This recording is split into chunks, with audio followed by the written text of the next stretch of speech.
Hi, Sarthak. How are you?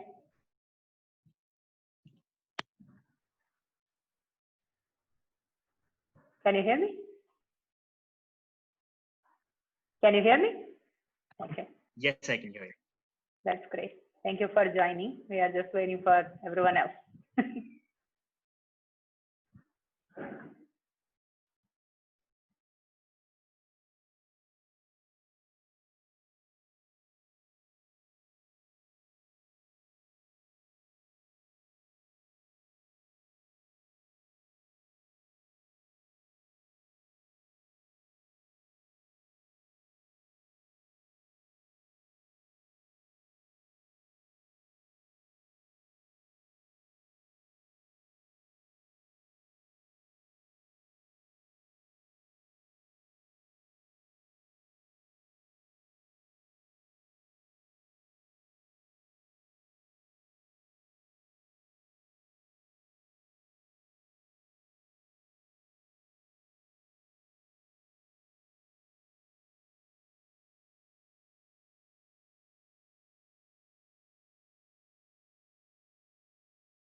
Bom dia. Bom dia. Come va, Anna? Olá. How We are are you just today? waiting. All good. It's a bit rainy here. We are just waiting for more people to join. So then we start soon. It is the season. It is the short rain season, isn't it now? It's a little bit early, but it should be starting soon.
Welcome, everyone. We are waiting just a couple minutes for more people to join, and we start soon.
Okay, here we go. I think we have more people joining as we move, but I think we can start because it's still 5 right now.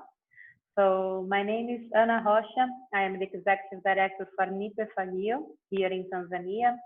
And I am very, very happy to see you all here and very excited about this webinar that we are having today. The theme is zero waste, and zero waste as a solution to solid waste management, especially in low-income countries. We have 3 speakers today that have a lot of experience to share with us, and I think that this is going to be a very fruitful discussion.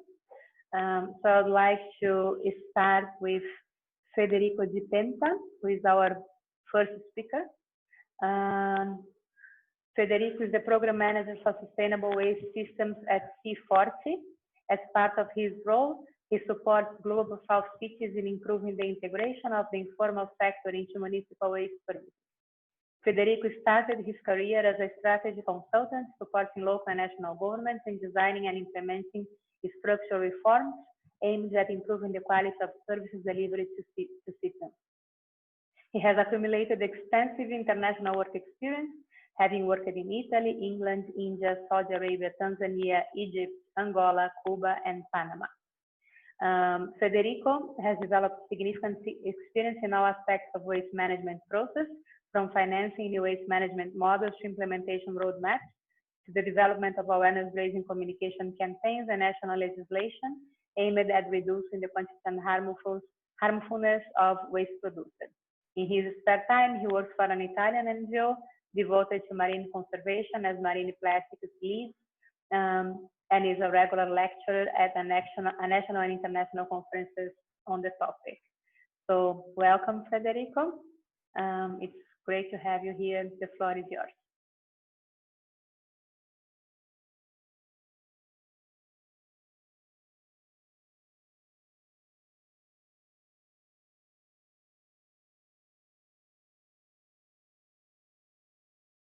Unmute. Okay. Sorry, my Zoom was not allowing me to unmute myself. Thank you. Thank you, Anna. Can you still hear me? Has everyone frozen? Can you hear me? Yes. Excellent. Thank you. Thank you very much. Sorry, everything just froze for a second. I wasn't sure whether we had disconnected. Shall I start by sharing my screen then? Right. Can you see my screen? Excellent. Thank you very much, Anna. Thank you very much, Nipefaggio, for this very interesting and interesting opportunity to talk a little bit more about our work. As Anna correctly said, I work for an NGO called the C40 Cities Climate Leadership Group, which is a little bit of a mouthful, but essentially what we do is we help the world's largest cities in implementing the Paris Agreement. So in achieving carbon neutrality in emissions by 2050. We are divided into networks, and I am responsible for waste in all of our Global South members, which means I work with about 35 cities between Latin America, Africa, and Asia, helping them to achieve universal collection and safe disposal of waste, and gradually working up the more waste treatment and diversion. So because C40 is a climate change organization, it's worth discussing just for a second that waste, I've been working in waste for quite some time, but usually from a sanitation perspective, from a contamination perspective, whereas the nexus between climate change and actual waste management is a relatively new field. Up until a few years ago, we thought that waste only accounted for about 5% of greenhouse gas emissions because we were just looking at the methane emissions from landfill. We weren't looking at burned waste, dumped waste, transportation of waste to various treatment sites and whatnot. But as a result of most recent data, we are now able to ascertain that waste accounts for about 15% of global greenhouse gas emissions, and therefore it has become a much more relevant topic also for organizations devoted to climate change. And this is particularly relevant, this nexus, when we look at what is expected to happen, what is already happening in some of our cities in the global south, but what is expected to happen over the next few years. The charts that you can see show that over the next 10 or 15 years, Africa, Asia, and Latin America will actually double the amount of waste they produce due to economic development and urbanization. So if we think that we have a problem with waste management in our cities today, well, it's only bound to get worse as we go forward. It is therefore necessary to start identifying solutions now. Now, historically, I'm sure that as people who are deeply involved with waste, you are all familiar with the waste hierarchy. This is somewhat the more traditional model in which waste systems have developed in Europe and North America. And the thinking up until recently was that this same model, the same concept could be applied to develop waste management systems in global south cities. So we would start, with disposal, energy recovery, incineration, recycling, reuse, and whatnot. So this is how the European or North American waste models developed. We should try doing the same in Africa or Asia or Latin America.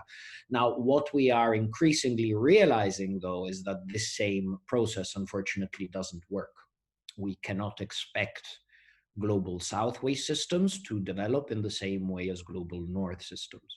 There are a number of reasons for this, but the sort of very high-level ones that I'd like to look at here are just the cost of operation. So this is a very simple diagram that you see here that essentially describes that as we develop more sophisticated waste management systems, our costs are actually going to increase, at least in the short or medium term. So dumping and burning or not collecting waste is the cheapest way of getting rid of waste. It's for obvious reasons, not recommended, but it's certainly the most financially viable. We then imply a significant increase in costs, and then we will continue to see an increase in cost as we move to anaerobic digestion, recycling, and for cities that choose to embark on waste to energy, then that as well. Now, these systems, these traditional waste management models also need a number of other preconditions, which we don't have in many of our global south cities, such as infrastructure. You need roads, you need bins for the big waste trucks to come in, or roads to a big anaerobic digestion facility or a big material recovery facility. You need bins. You need households to pay high fees for receiving waste from these services. If I come to collect waste in a low-income area using a big diesel truck, I will have high diesel costs and high maintenance costs for the trucks. And then they also require an increasing level of waste segregation at the household level. There is no point in trying to do anaerobic digestion or recycling on a large scale if we don't have waste segregation at the household level. And unfortunately, these are all conditions that really prevent us from developing traditional waste management systems in many of our south cities.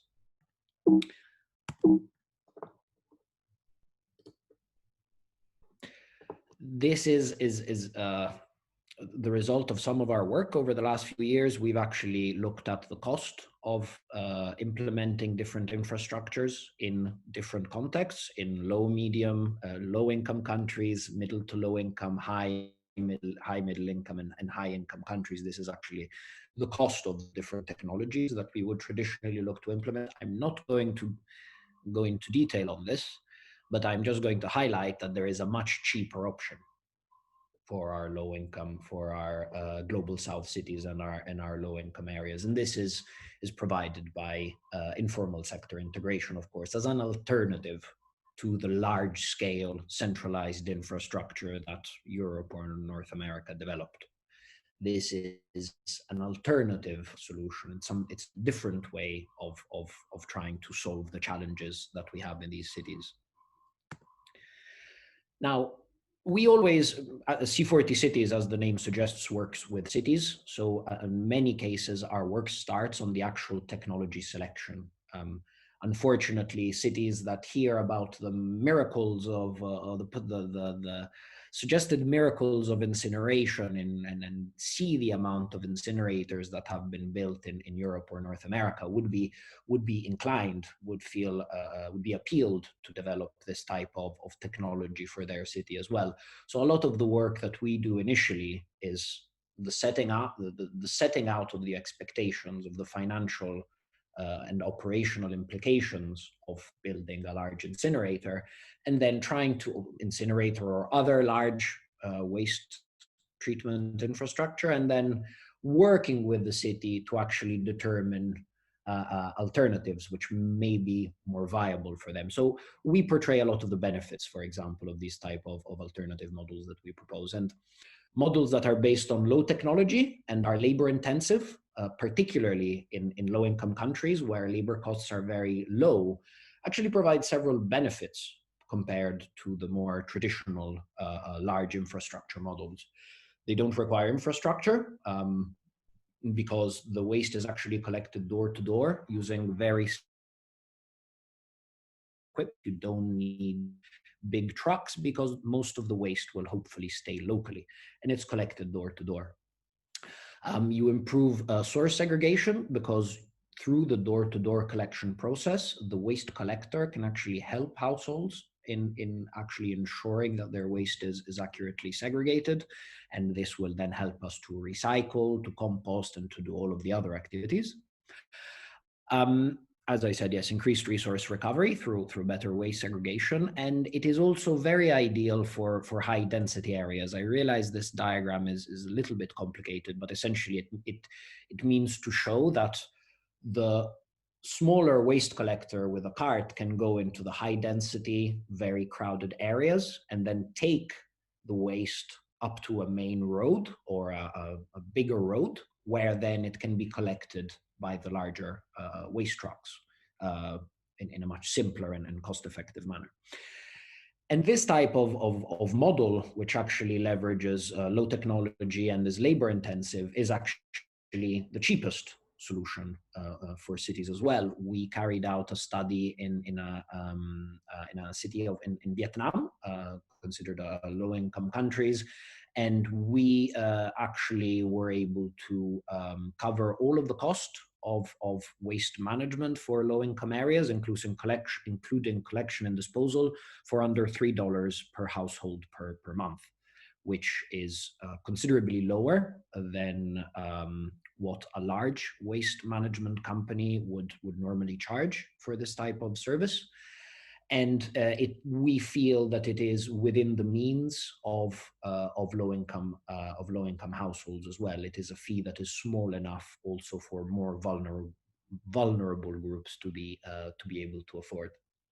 So we really look at these at this informal integration, which then eventually builds into zero waste, as sort of an alternative to developing these large centralized infrastructure in our global south cities.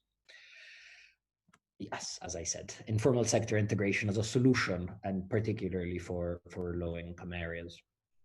Now, in working with cities to improve their formalization, their working with the informal sector, we have defined a sort of high-level roadmap. It's not something that you should take as a sort of overall rule. There are many local differences, and this roadmap could also be perceived as being parallel rather than sequential.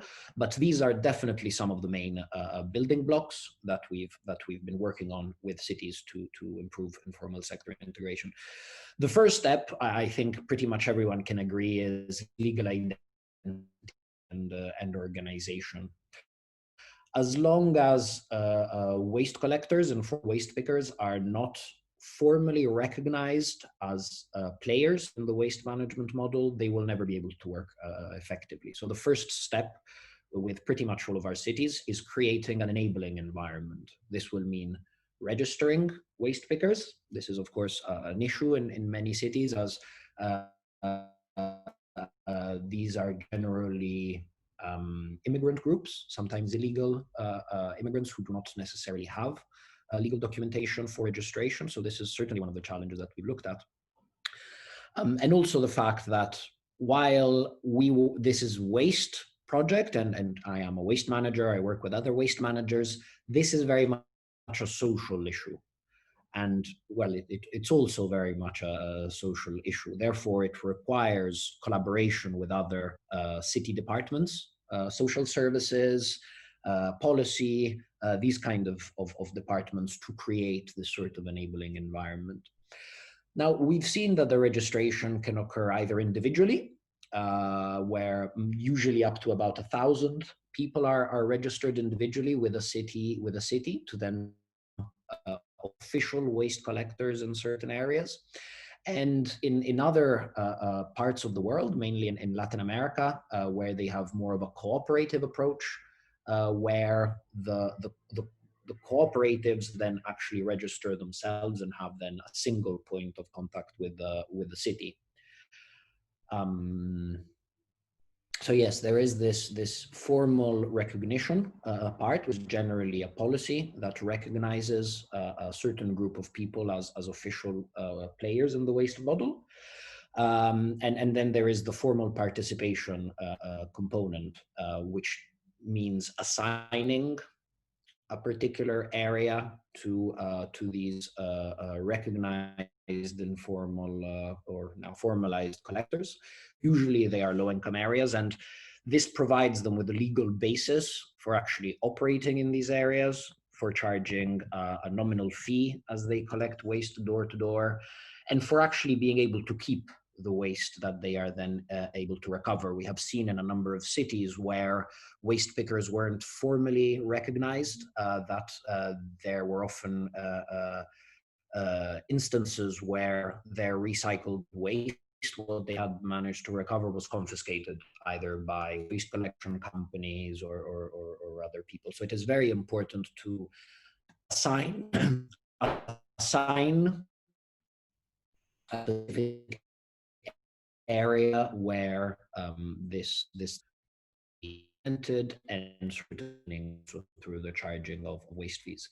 There's access to infrastructure. This is a fundamental aspect. A lot of our cities have issues with dumping and burning of waste. And this happens on many occasions because waste pickers do not have an allocated space where they can sort their waste. Therefore, they go and burn. What we've seen as very successful instead is access to transfer stations. Accra in Ghana, for example, has recently built 2 new transfer stations where waste pickers that have been formalized to carry out waste collection in low-income areas can actually bring their waste. And there at the transfer station, they have a set out space where they can empty their carts, they can recover whatever waste they can sell as recyclable, and then they leave all the non-recyclable waste there. This is a transfer station, therefore it is already part of the waste management model. So then the waste management company will come, will collect the non-recyclables and will take them to the dump site or landfill that we are currently helping the city develop. Infrastructure is fundamental, as is equipment provision. The level of equipment provision varies greatly on the economic opportunities of the city. Particularly in COVID time, we are certainly seeing more interest in the provision of PPE, of basic gear, protective gear for waste pickers, gloves, masks, and whatnot. But then we are also seeing a stronger stimulus towards the provision, for example, of carts. Either hand-pulled carts or pedal carts, or in the case of Accra, actually motorized carts because they need to cover a slightly larger area. There is then a fourth component which deals with economic rights, social protection and representation, and this looks at the creation of unions and trade unions to then advocate for better worker rights for these groups. I've put this as block 4 because generally it happens after a few years that the process has started, but it would be ideal if obviously this was incorporated even before in the process. And through our work, we are increasingly able to sort of highlight some of the real benefits that these type of models can provide to cities. And this is what we use to then build the case in other cities. So Accra, for example, which I've already talked about briefly, through the formalization, the development of a policy and the registration of 800 waste pickers, which by the way also means job creation. And this is very appealing for our cities. I mean, of course, waste pickers already work in waste management, but it's not a formal job. It's not recognized as a formal job. Therefore, the integration of 800 waste pickers, they were able to increase collection in the city from 80 to 90%, particularly in low-income areas, because these were the areas that were assigned to these waste pickers. And this also enabled the city to triple its recycling rates. Now, place before, but because it was happening informally, nobody knew how much was being recycled. Now, because the sorting now takes place at the transfer station, the waste pickers are required to weigh the amount of recyclables that they collect, and this enables the city to actually know how much waste is now being recycled through the formalized sector, and this has enabled the city to actually determine that they have tripled their recycling rates, and this is of course another significant benefit. Another benefit is the fact that we have lower fees for low-income community residents. The large waste management companies in Accra charge between $10 and $30 for each household, for each bin. They charge by large bin, 50-liter bin. And $10 to $30 is very high, a fee for many low-income households in Accra. Therefore, with the hand cart and the waste picker providing the services as an alternative, the city is now able to charge the waste picker landfilling there. So it provides not only operational job creation and environmental benefits, but also, and possibly more importantly, sometimes unfortunately, economic savings for the city.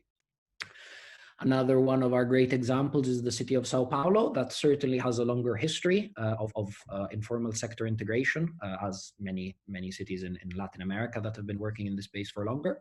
In Sao Paulo, we have 21 active cooperatives, about 2,000 with about 2,000, I think 2,300 currently formal catadores.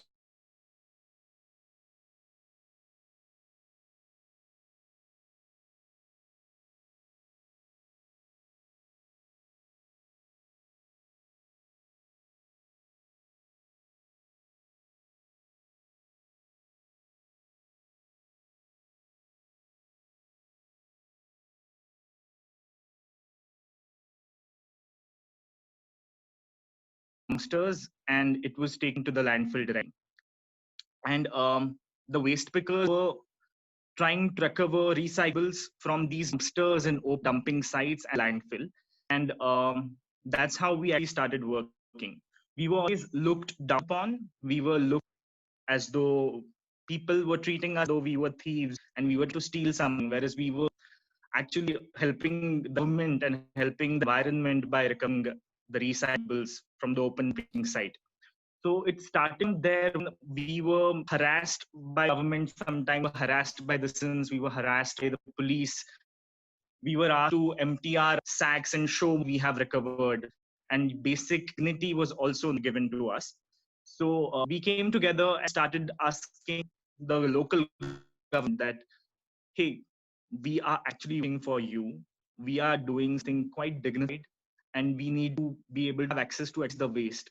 So that's how it all started. And one of the first is that we, as a union of wasters, it's called KPKP, Kagat Kanch Rakashtakari Panchayat. It actually means paper, glass, metal, all the recyclables names the local language. So one of the first things that we asked for about 20 years ago, the local government was identity cards. And we were eventually issued identity cards, and no one could stop us from wasting. And that was the first step. In the following years, the local government gave us access to health insurance. It was one of the first urban local bodies across the world to take responsibility of the health insurance of the wasters. So that happened. And as the years progressed, the rules in India for solid waste management also evolved. Door-to-door collection was mentioned for the first time, and that kind of gave us room for actually pushing the government and giving the option of exploring door-to-door collection through the pickers. Because that's what I said, that see, it's anyway going to be expensive for you to go to every door and collect. We are anyway picking the recyclables at the dumping sites. So why don't you let go and try and see how it works out? And we will want to actually go and collect from every step. And we will see if people will give us any fee. So it all started as a small pilot, and it worked. And in 2007, we entered a formal contract with the municipal corporation here in Pune. A cooperative was registered, and like Federico was mentioning, that's how we actually work with the government. It is the cooperative of waste pickers that represents the entire membership of waste pickers. The way the model works is that a member is the owner of cooperative, and they are not at all employees of the government here. We are entrepreneurs, and we are servicing about 200 to 250 households each, and we are getting a user fee every month from every household. And the government doesn't directly pay any waste picker. That's how the model works. It's a user fee model. So I'll get into the details of the model now. Currently, we are servicing about 75% of the city. The city of Pune has about 1-2 million property, out of which we are doing 840,000 property now. It's 3,500 waste pickers. So every waste picker is doing approximately anywhere between 50 to 250 households. Currently, the monthly user fee we are charging for every household is about 70 rupees, which is roughly around $1. So that's a user that is charged to the citizen directly. And apart from that, we are also recovering the recyclables that we see from every house. So we are doing the front end primary collection for the city. It's the first contact. It's a chain, and we are doing the front end bit of the chain.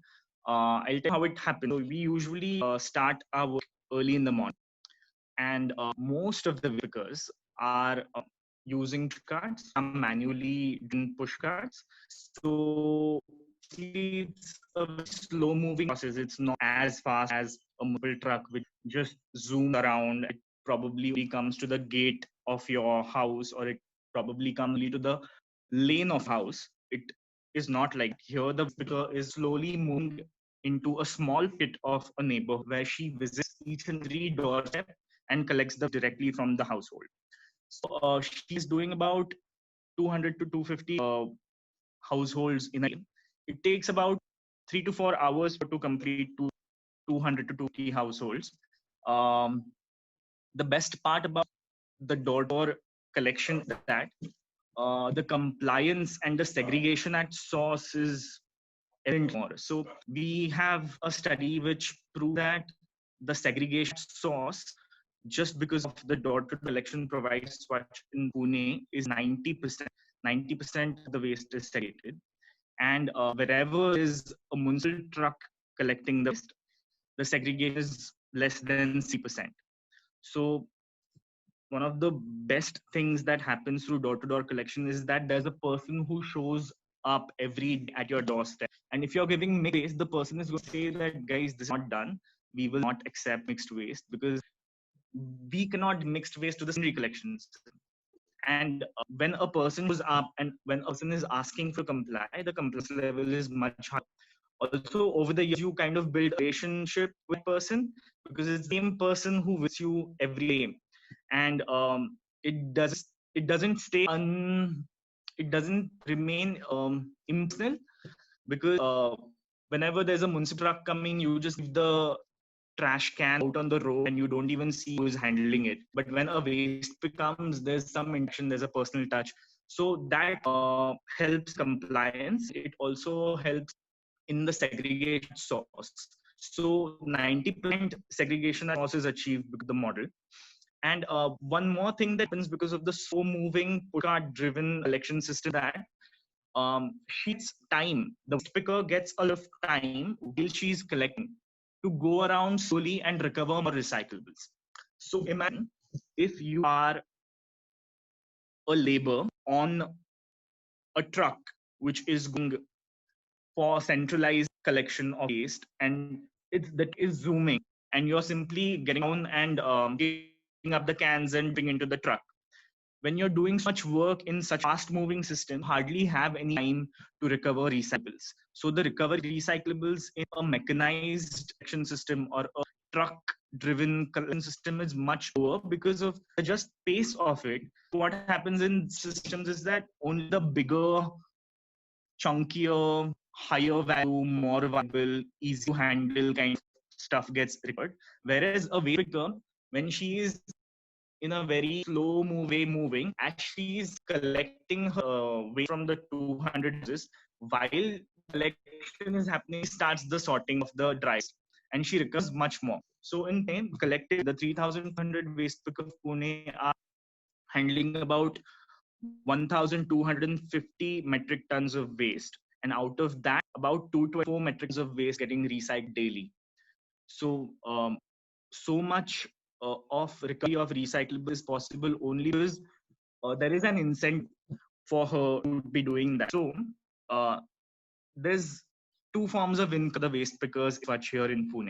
First is the income that she gets on a monthly basis from the user, and the second is that she gets from the sale of recyclables.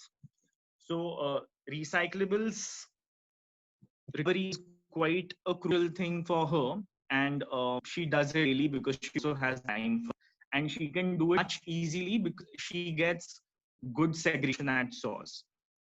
So it's a very conducive environment way. Um, Also, why this model has been successful and very well received by the government as well is because the government is seeing 100 crores, which is 1 billion rupees every year. Um, so a rupee is like 73, sorry, a dollar is 73 rupees. So you do the math. So every year, municipal corporation here is seeing about ₹1 billion because of this thing. Um, because if the municipal system had to collect so much of waste by sending around trucks, or if the municipal corporation had to hire so many people on a payroll, then as per the minimum wages and also transport costs, the cost of collection have been insanely high. Here, because of the user-based model, it's the citizens who are directly paying the waste picker, and it has been working out for almost 13 years very smoothly now. So it makes complete sense to the local body over here, the municipal corporation over here, to have a user fee model because that's how they save a lot of money also. And just because the system woven such, um, because of door-to-door collection, the segregation at source is ensured. Because of segregation at source, the recovery of recyclables is ensured. So it's all interlinked in a very good way. The municipal corporation provides us with infrastructure. It provides with resources for hiring coordinators. There's about 150 people, activists, coordinators are working or managing about 3,500 wasters. So uh, we are managing primary collection of all the entire city. So it's a big organization, and the municipal corporation supports running of the organization.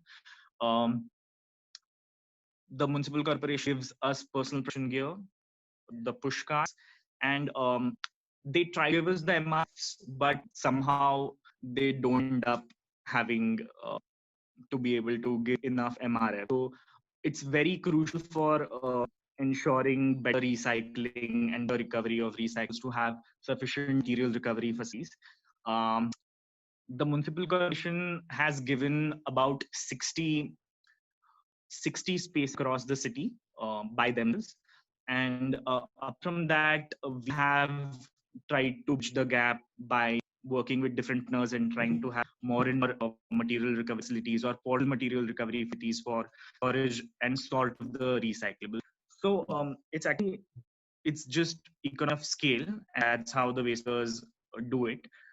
If I'm a waster, it makes sense for me to sort and store the recyclable for a while and then make the sale, because it's just too much effort, or sometimes it's too much money for just the transportation of all those recyclables to the neighborhood scrap shop. So it makes sense, it's more viable for her if she can at least store all her mail for a week at least. And I think we work in a very decentralized manner. So a waster is going to be working maximum 1.5 or 2 kilometers radius. So it is impossible for her to go to the centralized transfer station and store her recyclables over there. So what system demands is decentralized material recovery facilities, and we have managed to recently have about 100 of those portable units. Those also kind of become instruments of outreach on solid waste management and segregation at source, and they are very pretty looking, very well received citizens as well. So having more and more storage units for storing recyclables is very important to ensure that a lot gets covered. So we have been doing that.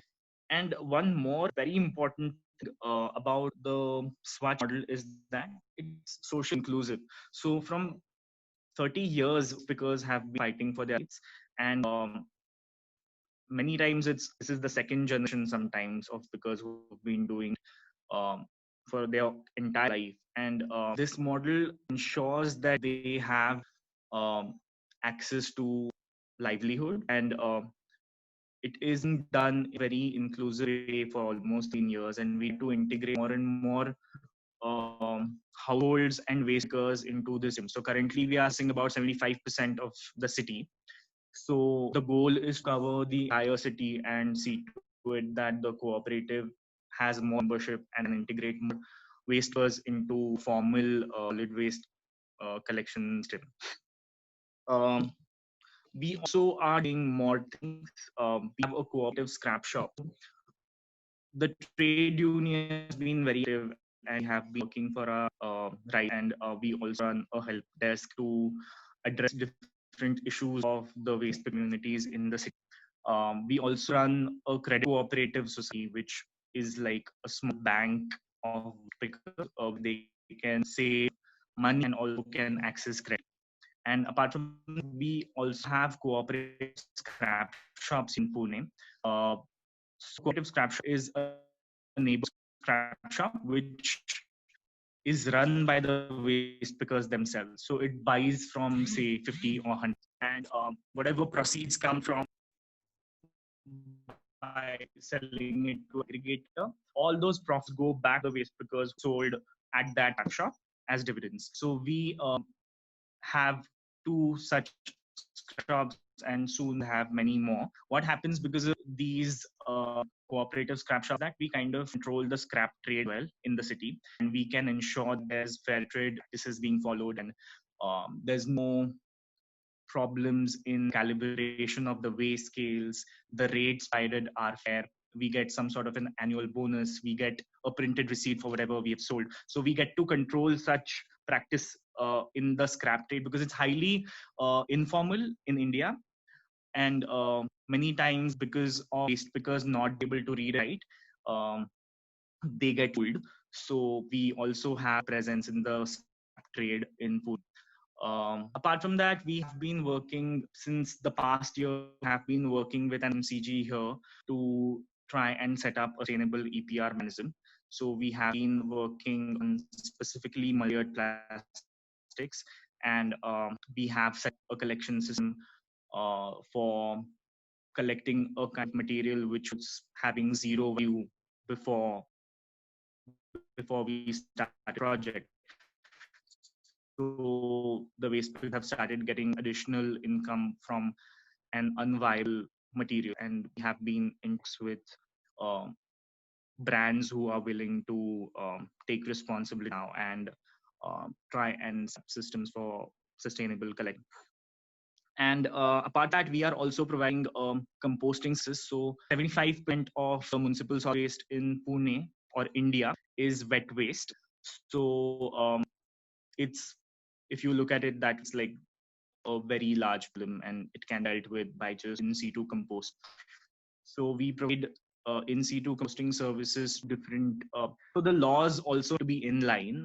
So the laws over here are such that they kind of make it compulsory for people to manage their wet waste within their camp if they are producing more than 100 kgs of waste. So that kind of opens up the possibility of providing composting services as well. So we are doing that as well.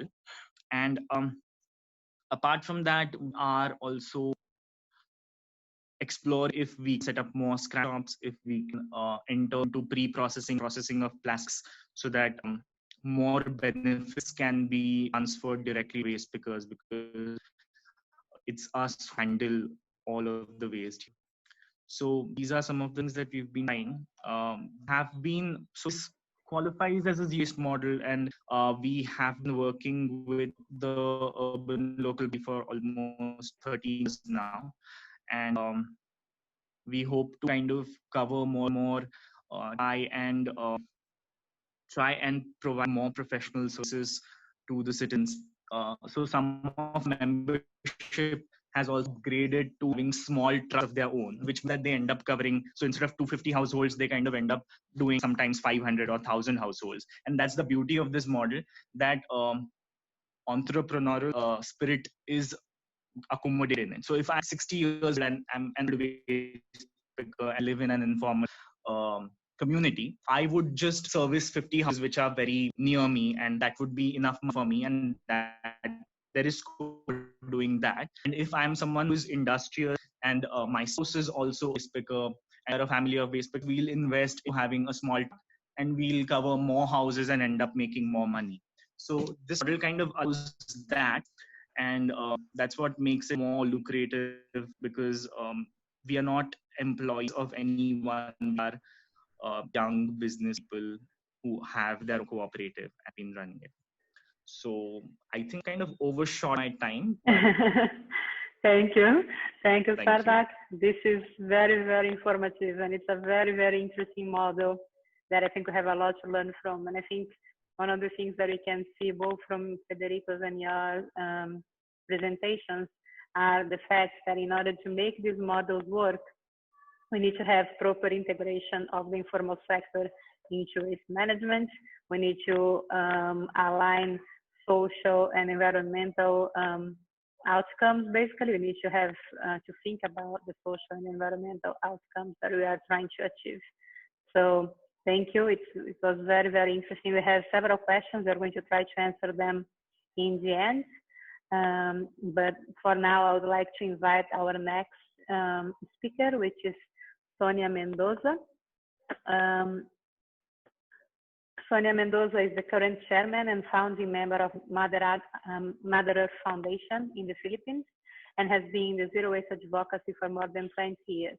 She was a former NGO commissioner in the National Solid Waste Management Commission of the Philippines and a former president of Eco Waste Coalition of the Philippines.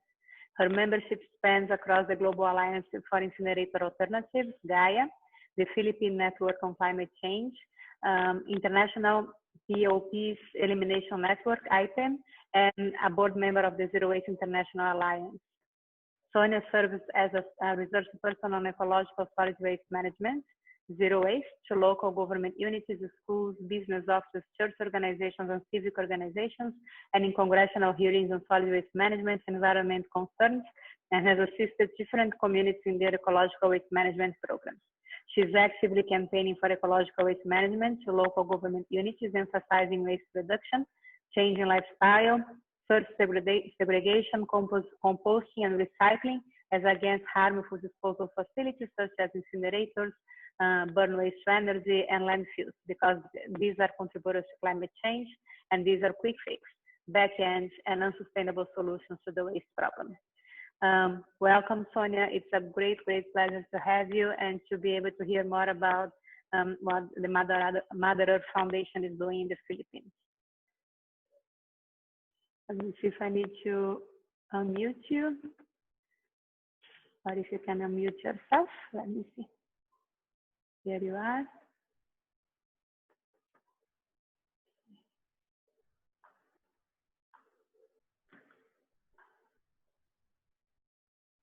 Hi, can you hear me? Hello. Yes, we can.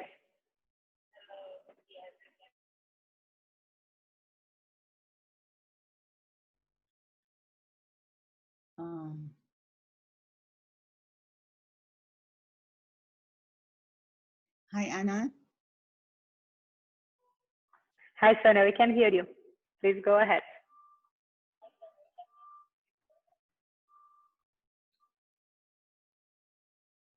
I will share my screen. Do you want me to share my screen and show your presentation? I have an updated presentation. Yes, let me share it right now. Here we go. No, I sent Nico another presentation. Yes, I am sharing your presentation right now. Here we go.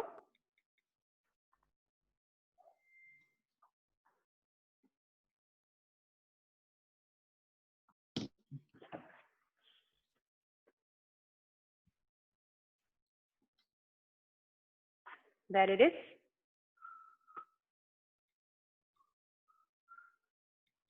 Okay, it's still taking some time. You know, it's a rainy day in Tanzania, and then our internet gets a little bit tricky. Here we go.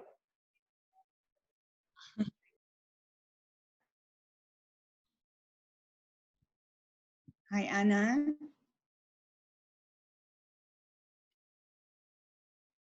I'm sorry, just 1 second. Our internet is having issues. Can you please share the presentation? We have a rainy day here, and then it gets messy. Here we go again. I think now you can see it.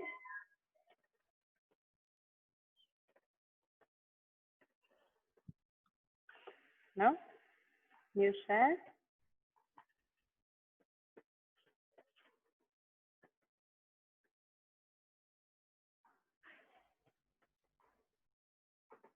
Can you see the Anna, presentation? I sent Yes. Nico another presentation. I sent Oh, Nico another one. another presentation, an updated one. Sorry about.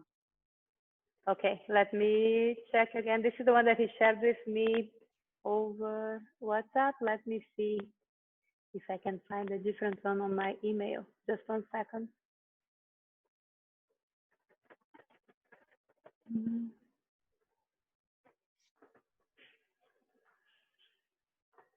Here we go.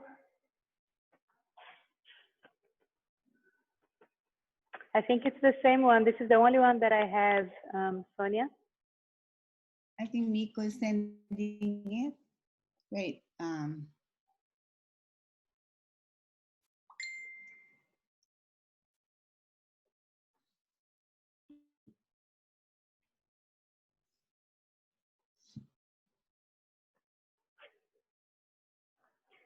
This is the only one that I have. This is the one that Nico shared with me by email.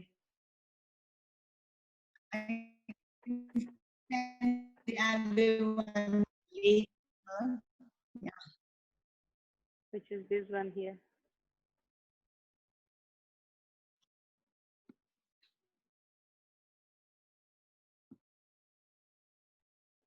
Is this the correct one, Sonia? I can see the screen. Oh, I am sharing the screen. I can see the screen on the other device. Can everyone else see the screen, please? Everyone?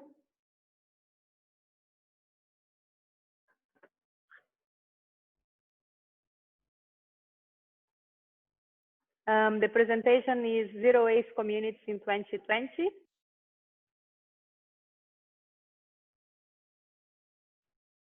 And then the first slide talks about the Mother Earth Foundation. Is that correct?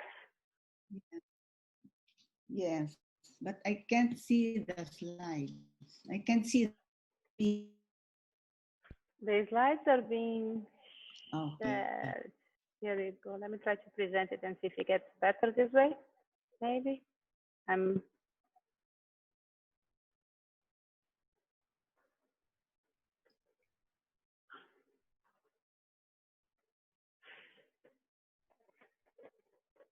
I apologize, everyone, for the technical.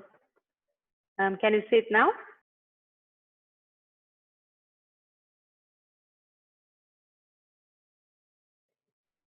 If I try to put on presentation mode, then the internet drops because of our bad connection. So I think it will have to be this way today.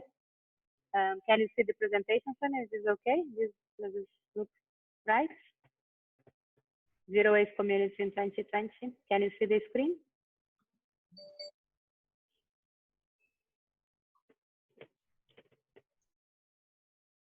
Okay. I can see the screen. Yes. Can you see the screen now?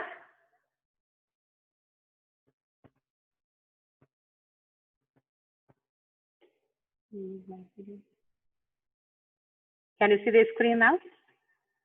I can see the screen on the other device. Yes. Here we go.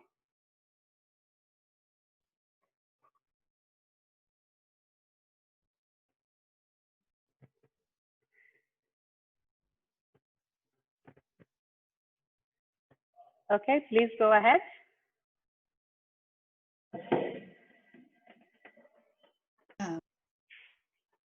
This is Gaia and see. Wait.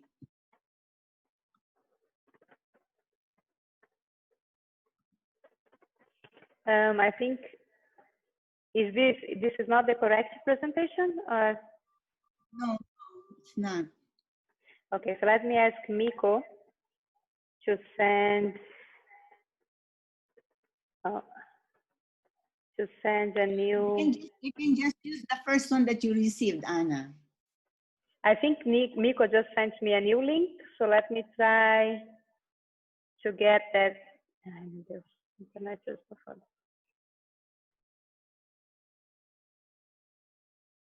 So Miko just sent me a new link, so let me try to get that new link on the screen. 1 second.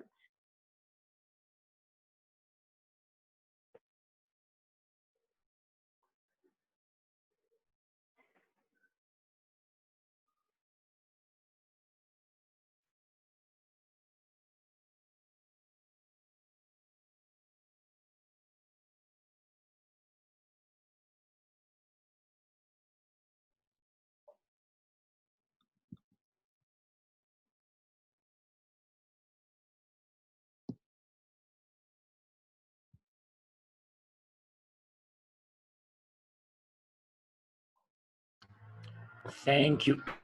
Thank you, Anna. Yes. So there is certainly an increasing trend towards waste reduction at the waste consumption level. But at the same time, we must also recognize that there are forces such as economic development, which disproportionately impact and therefore increase. As countries develop from an economic perspective, they consume more products and therefore generate more waste. So unfortunately, the economic development component has a bigger impact than the waste reduction campaigns that we're seeing in some countries.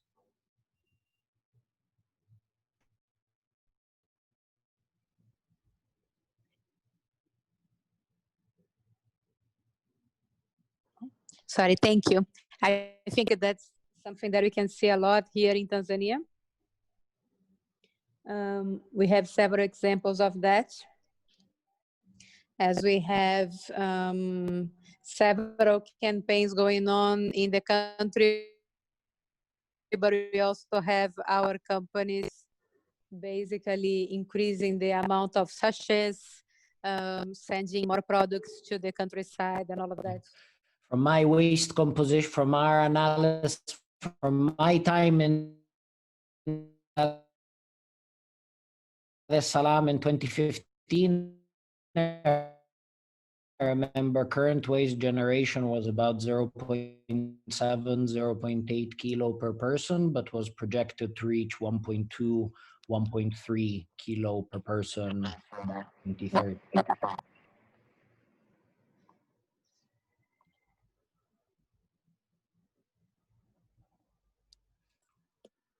Yes, and I think that is unfortunately increasing and also moving from organic waste towards actually plastic waste and things like that. Yes, that is a very important point. You will see the proportions of waste change as countries develop economically. You will get more plastic, more glass, more sort of dry materials.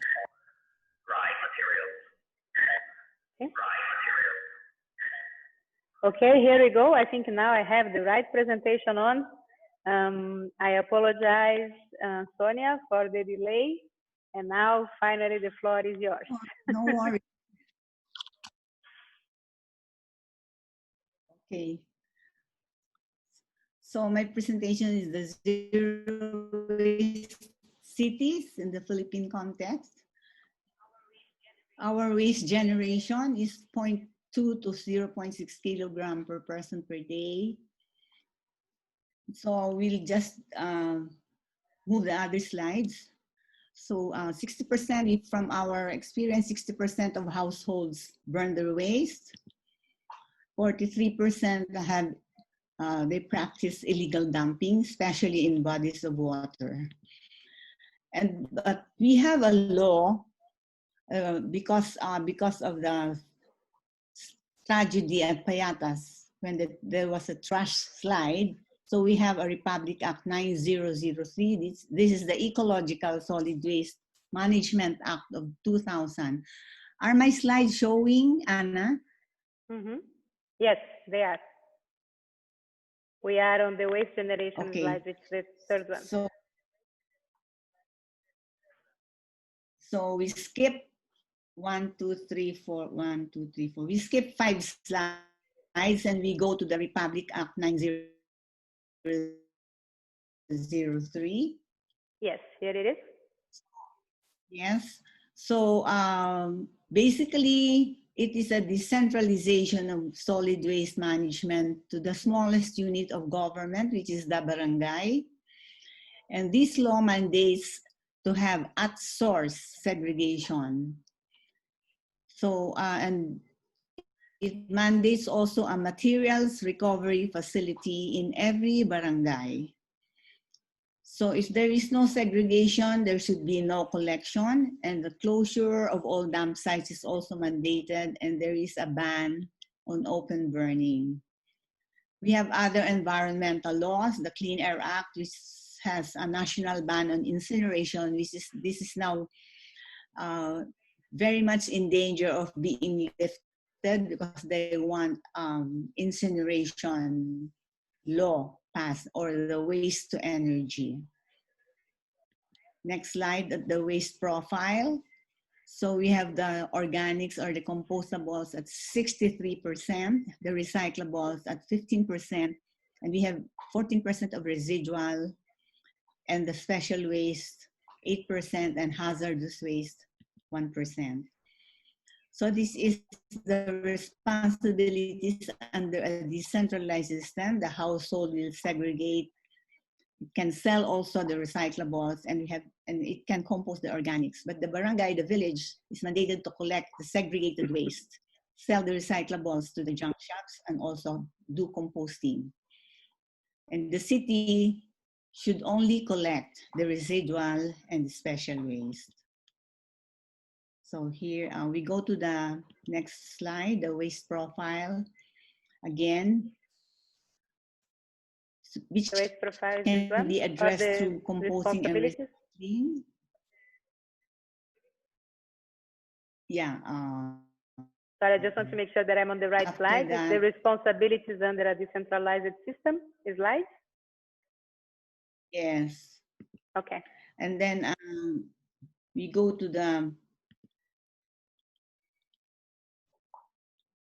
we skip this slide, the typical waste stream, because I think you know that already, the organics, the recyclable, residuals, and special.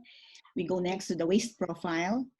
Yes. So the compostables can be addressed through composting and recycling. This is 63%, and recyclables 15%.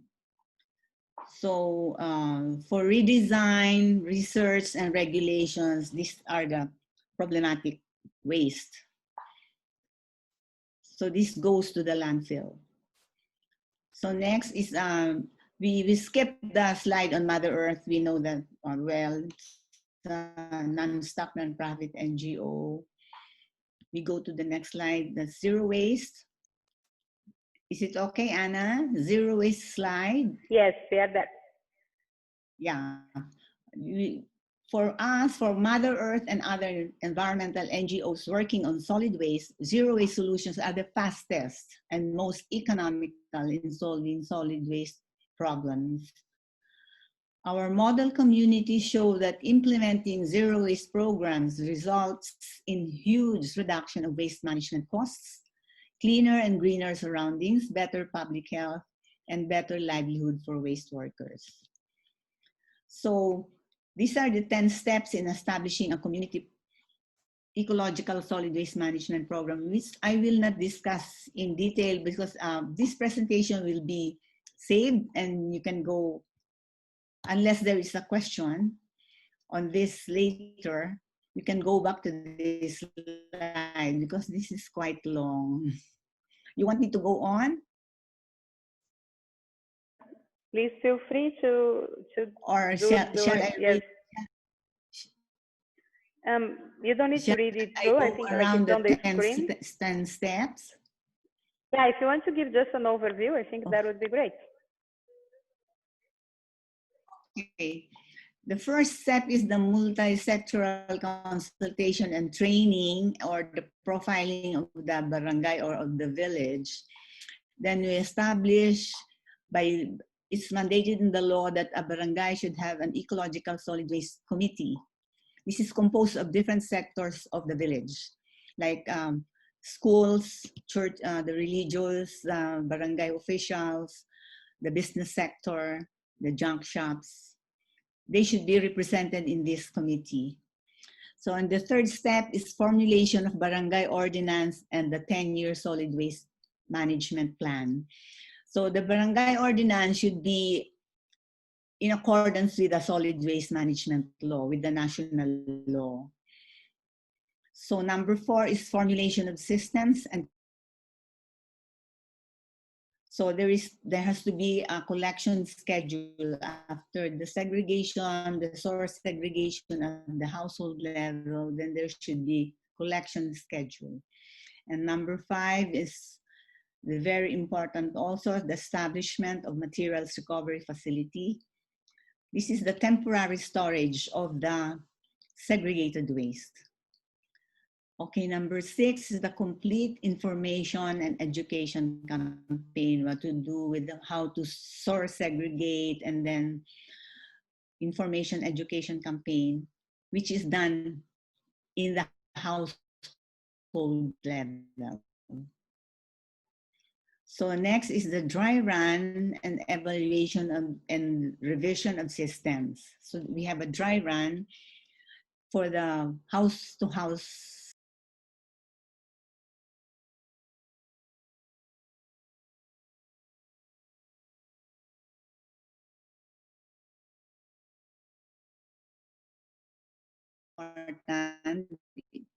everything is documented.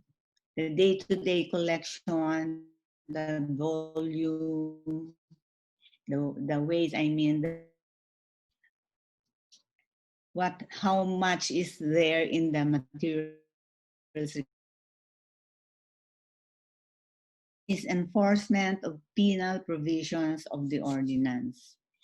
So there is a provision for penalties. Okay. So next slide, we know the benefits of zero waste. We have a model here. This is Barangay Fort Bonifacio in Makati. It's a premier city. This was the scene before. It is a main road, but it is a dump site.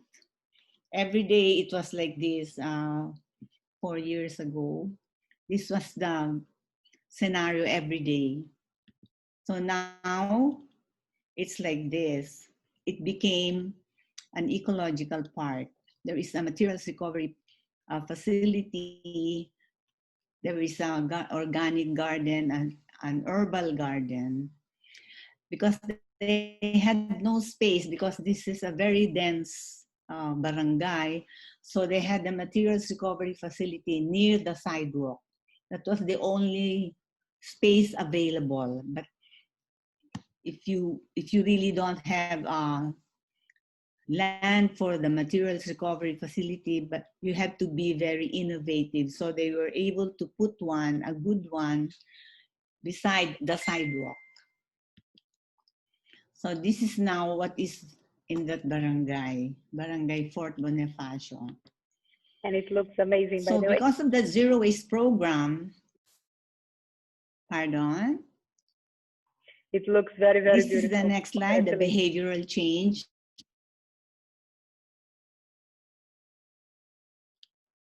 Okay, so in that community, when we started, there was behavioral change in the community. The compliance rate for at source segregation, it means the source segregation in the household, was 95%. So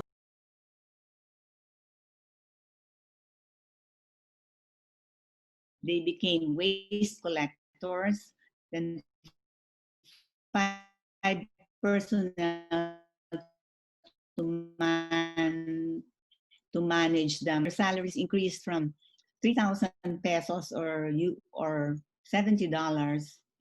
It became $186. That's monthly.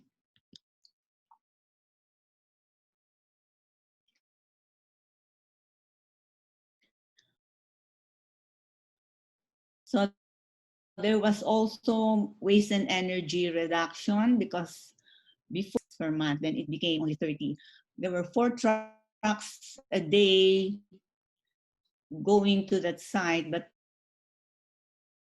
now there is only, it's not even full. So it decentralized the system. Zero waste is a decentralized system. So in San Fernando City, this is for the city, the law states that you have to have 1 MRF per barangay, but San Fernando has 35 barangays, but it has 103 total MRFs because all the villages also have their own materials recovery facilities, even if they are small ones. The barangay has one, but some villages inside the barangay, they also have a materials recovery facility. And it also empowered the waste workers. They were made into an organization. And they have a vote in the City Solid Waste Board. This is in the city of San Fernando. For the waste diversion, at first, when the program started, it diverted 55% in 6 months. Before the program, the waste diversion was only 12%. The current waste diversion of the city of San Fernando now is 80 to 82%. So there was a waste to energy facility before in the city, but it did not work out.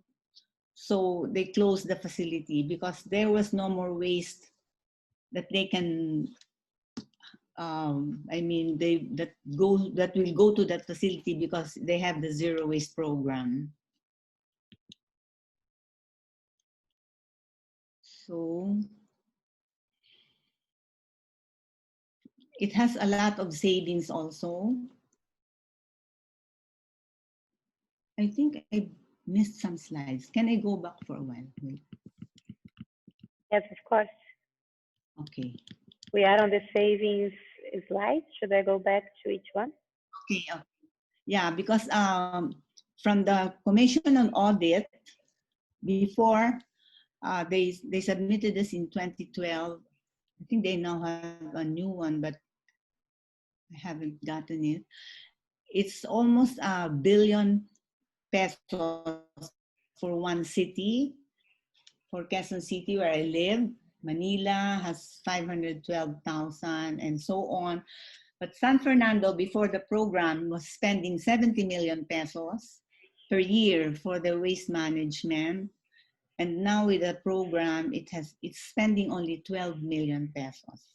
So there is a lot of savings when you have zero waste program. Okay. For Tacloban City, this is the city, the most devastated city when Typhoon Haiyan made a landfall. Before, the collection of waste was only 30%. 90 tons per day landfill. So the 30% was the only one collected. It's 90 tons per day. The other 70% went to the open environment. But now with the zero waste program, the collection is 100%. 100% of the waste is collected in this Tacloban City. This is in southern Philippines. So now they have only 66 tons being landfilled versus 90 tons before, and 105 tons going to the environment, the open environment before, and now it's only 5 tons because it is being collected, and 129 tons are composted and recycled as compared to the 5 tons before.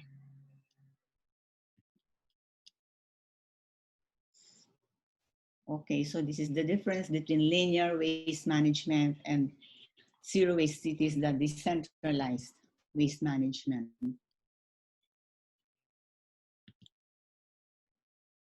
So in a linear waste management, which is centralized, is capital intensive. It burns or landfills waste and locks in waste generation. Whereas in zero waste, it is decentralized. It creates jobs. It identifies and reduces waste and enables waste reduction policies. So this is a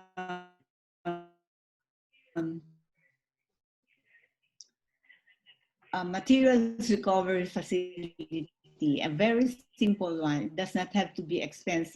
It does not have to be very big. It depends on the waste generation of the village, or the eco shed for recyclables that houses the recyclables, the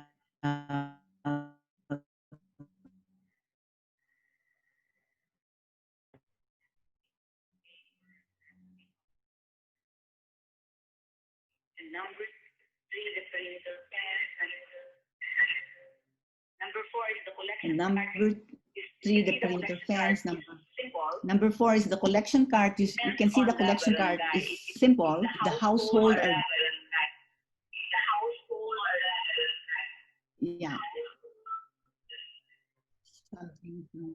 Okay. Then we have composting, the organic garden. This is number 5.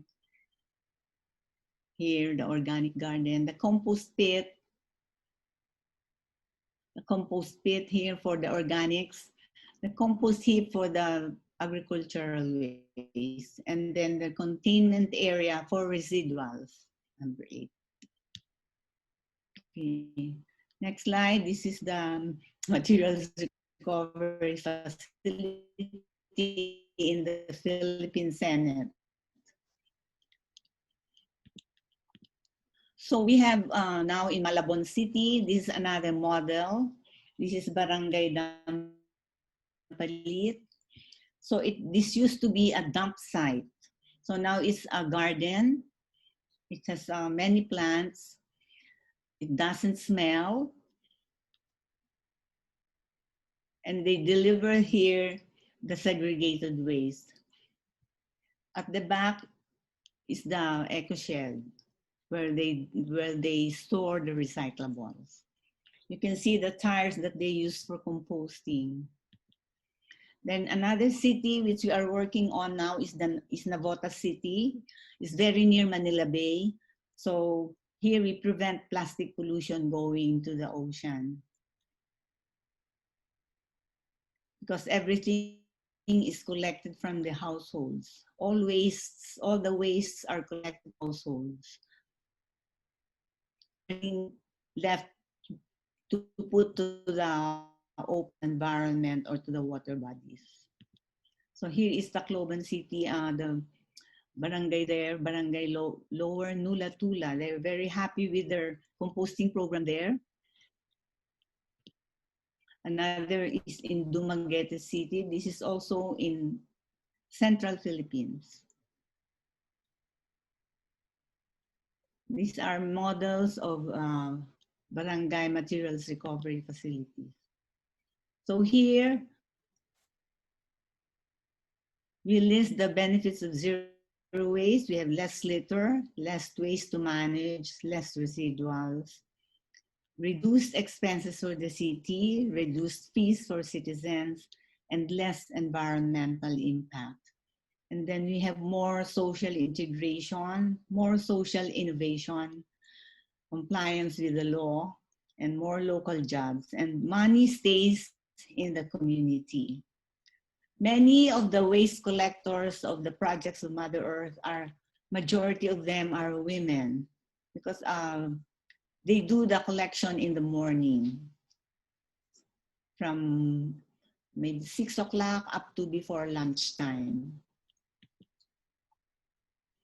So here are our projects in different parts of the Philippines.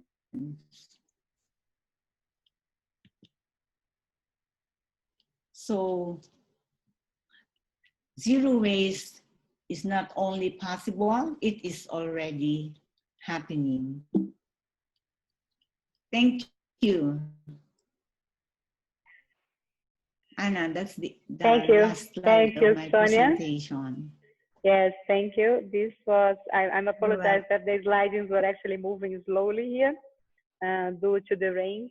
The internet connection is a little bit unstable, but we can also share if you allow the slides with the participants so that they can also see them better. And I really, really appreciate your presentation because what you just said in the end is, I think, what we are hoping to be able to say very soon in Tanzania, which is zero waste is just not possible. It's actually happening. I personally visited the Philippines. I personally visited some of these, the places that I just showed in your presentation, and it is mind-breaking. It's really, really amazing to see the work that you have done there. It's really amazing. I think for me, one of the most amazing things about the work in England and the Philippines that I was able to see was the fact that you go to a very low-income neighborhood in which the waste collectors engage with the community in a very meaningful way, and the community responds back in a very meaningful way. And that is very, very, very incredible. I apologize to everyone. We are a little bit over time. We are just going to go a couple minutes over time to try to answer some of the questions. And whatever questions are not answered right now, we are going to answer them by email. We apologize for the delay, just that the internet connection with the rain today is not great. One of the, there are several questions actually asking, and I don't know who would be actually, maybe you, Sonia, because I think you have, from what I have been able to see in the Philippines, you have actually zero waste happening in several areas and not just in Manila, in central Manila. And there are several questions asking about how would that implementation be possible in small cities and not necessarily in large urban areas. And just to give you some context from Tanzania, in Tanzania, if you go to the rural areas, there is no waste collection and there is no integration as well with recycling, which is another complication. And sometimes they are very, very isolated from one another. So are there any, do you have any experience from the Philippines on how you can implement zero waste models in cities that are not the main urban areas? That are not urban, that are rural areas? Yes, more rural or smaller cities.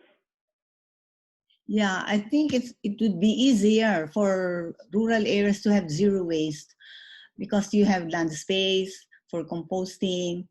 And well, the only problem that I see there is if there are no junk shops to collect the recyclables or to buy the recyclables.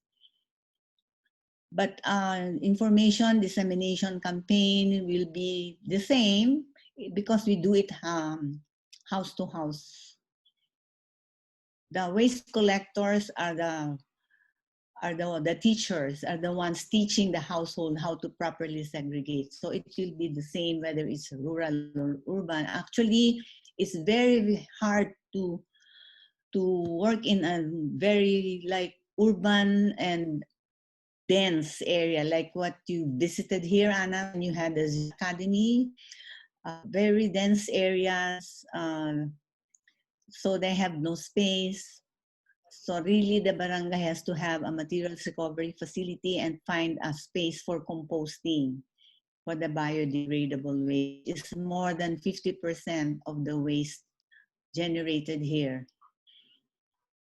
And just to give more context to people in Tanzania, a barangay would be the same that we have here as a mtaa. So that is the correspondence. Our mtaa is their barangay. Almost the same political organization. Yeah. Okay. So you organize the barangay first. The important thing is for the head to be really supportive of the zero waste program, and then to establish the solid waste management committee so that each sector is represented. when they draft the barangay ordinance, each sector is will have its own input. But in your like barangay area, Anna, do you have junk shops to buy the recyclables? So in some areas, yes, and in some areas, no. So it depends. The recycling industry is still very small in Tanzania. So there are very few materials that are actually recyclable in country, and there are very few materials that are actually exported. We still have a lot of people here selling internationally their waste, but it's very few materials. So you have certain areas that have collection points, yes, but other areas do not. And if you think about the countryside, what you see happening more, you see like a small town collecting the waste or receiving the waste even from the villages and having it by the roads, and then normally trucks that went up country to take products of some I don't know, whatever products they went there to take. They then on the way back when they are empty, people pay, and then they return the waste all the way to Dar es Salaam, so that that waste can be sold for recycling.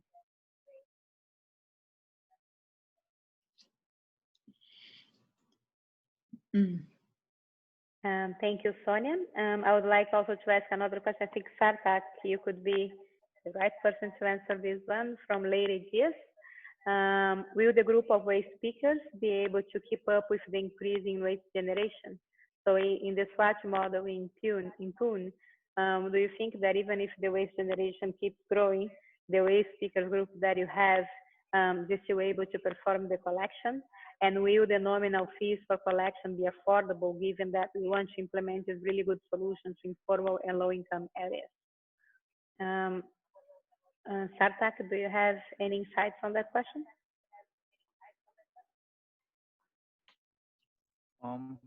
Hi, am I audible now? Yes. Yeah. So waste generation is only one part of the problem. So even I would like to comment on the previous question. We need to set up a mechanism where we can fund solid waste management properly in rural backgrounds, in rural geographies. There's not enough infrastructure. So waste pickers are going to get a recovery of user fee, or even they are going to get hired or integrated by the current solid waste management system. They will be happy to collect whatever amount of waste. The problem is that many times the system doesn't allow inclusion of waste pickers. We are seeing, especially in India and most of the developing countries, and now that plastics are like looked at and spoken about, and there's policies happening all across the globe, we can see new startups and new private companies entering the market, which entirely exclude waste pickers. So I don't think that the problem is about waste pickers not being able to handle the generation or the increasing generation of are giving systematic inclusion in the current systems. I think that doesn't happen properly. In smaller